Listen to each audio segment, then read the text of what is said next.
When I received a mysterious message from my husband one evening, little did I know it would unravel the tapestry of our marriage. A sudden discovery, a young woman, an intimate dinner, and a cake celebrating an anniversary. But not ours. As I delved deeper into the shadows of secrecy and betrayal, I embarked on an emotional journey that would test the very foundations of our love. But, as the adage goes, after the storm comes, the calm. This is our story, a testament to love, resilience, and the strength of second chances. My name is Carol, and this is my story.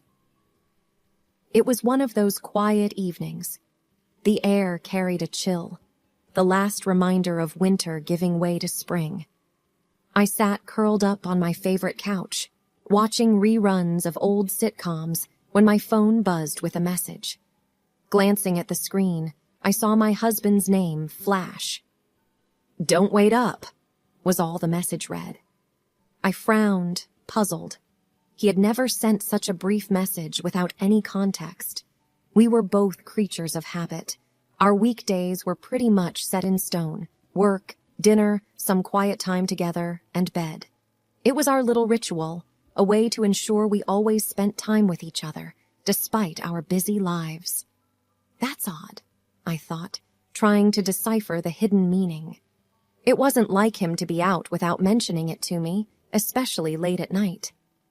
He probably has some unexpected work meeting or is hanging out with the guys, I said to myself, attempting to brush off the uneasy feeling. But as the hours ticked by, my concern grew. It wasn't like him to be out this late without at least calling. I started imagining all sorts of scenarios. Had there been an accident? Was he okay?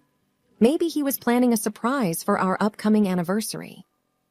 Around 1 a.m., curiosity got the better of me. I decided to check our shared location, a little digital string that always kept us connected.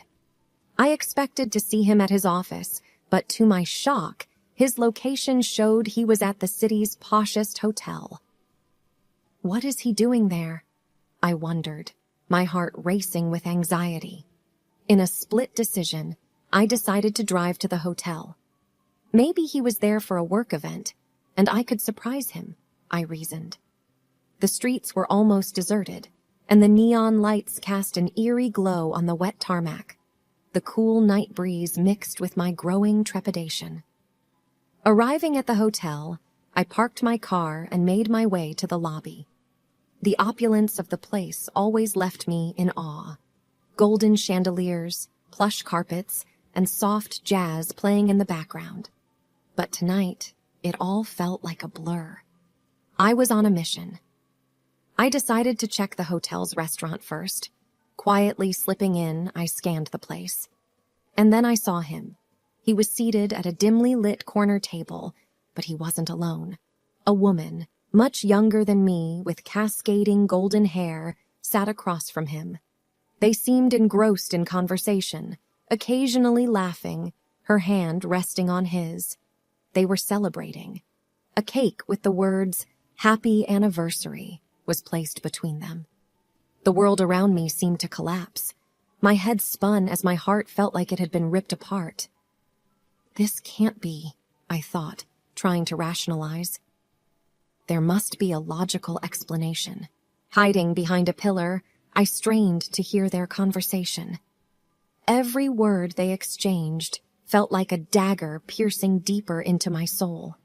I pulled out my phone, capturing a picture of them together, a shred of evidence of my crumbling world. With the evidence saved on my phone, I slipped out of the restaurant, my footsteps heavy with the weight of betrayal. The cool air outside did nothing to soothe the burning rage and confusion coursing through me. Why? How? When? These questions played on repeat in my mind. As I got into my car, the rational part of my brain tried to take over. I needed answers. Direct confrontation seemed like the best approach, but not tonight, not when emotions were so raw. Sleep was elusive that night. My mind replayed the scene at the restaurant over and over. The way he laughed, the intimacy, the cake. The word anniversary gnawed at me. Our anniversary was still a week away. Could it be a work anniversary? Or something else entirely? I questioned, trying to find any sliver of hope. The next morning, a plan began to form. I needed to know who this woman was. All I had was her face from the photos. With my husband gone to work, I opened his home office, searching for any clue. It felt wrong, violating his privacy like this, but betrayal had blurred those lines. Hours of sifting through his papers and computer files yielded no answers. Until, buried deep within his emails, I found a string of correspondence with a certain Elena. The emails started innocently enough, discussing work projects, but slowly took on a more personal tone. The most recent one was an invitation to celebrate their special day. Elena's email signature gave away her workplace. She was a senior designer at a renowned architectural firm in the city. I decided to pay her a visit. The firm was housed in a sleek glass building downtown. Gathering my courage, I walked up to the reception. "I'm here to see Elena," I said, trying to sound as casual as possible.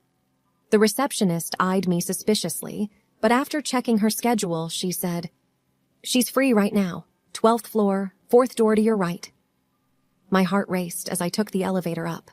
Outside her office door, I hesitated. The plaque read, "Elena Martinez, Senior Designer." Taking a deep breath, I knocked. She looked up as I entered, her face a picture of surprise. "Can I help you?" she asked. "I think you already have," I replied icily, showing her the picture from the restaurant. Her face drained of color. "Listen," she began. "I think there's been a misunderstanding." "Really? Explain," I retorted, my voice dripping with sarcasm. Elena sighed. "That anniversary we were celebrating? It's the anniversary of our first project together. We've been partners on multiple architectural projects over the years. I lost my husband 2 years ago, and your husband has been a great friend, helping me cope." I was taken aback. "But the intimate conversations, the touch, the laughter," she looked down. "Grief does strange things to people. We found solace in each other's company. It's never been romantic, but I understand how it might look. I'm truly sorry." As I left her office, my mind was a whirlwind. Was Elena telling the truth? Was it just a platonic relationship that I'd misconstrued? But then why the secrecy from my husband? I drove home in a daze, the city lights flashing past me, their brilliance mirroring the chaos of my thoughts. Elena's words circled my mind. Could I have been wrong? Or was she just trying to cover up their relationship? Either way, the only way to quell this storm was to confront my husband. The evening sky was painted with hues of pink and purple as I reached our home. Taking a moment, I took a deep breath, trying to calm my racing heart. The gentle chime of our doorbell announced my arrival. He opened the door, his face lighting up as he saw me. But the smile quickly faded, replaced by a look of concern. "You okay?" he asked, noticing my disheveled appearance. Without a word, I handed him my phone, displaying the picture from the hotel restaurant. His face drained of color, much like Elena's had earlier. "I can explain," he began, but I cut him off. "I met Elena," I said, my voice quivering with mixed emotions. He looked down, his face a mask of guilt and regret. "I should have told you," he began. "I know how this looks, but I swear there was never any romantic involvement. Elena and I were just grieving together." My confusion deepened. "Grieving?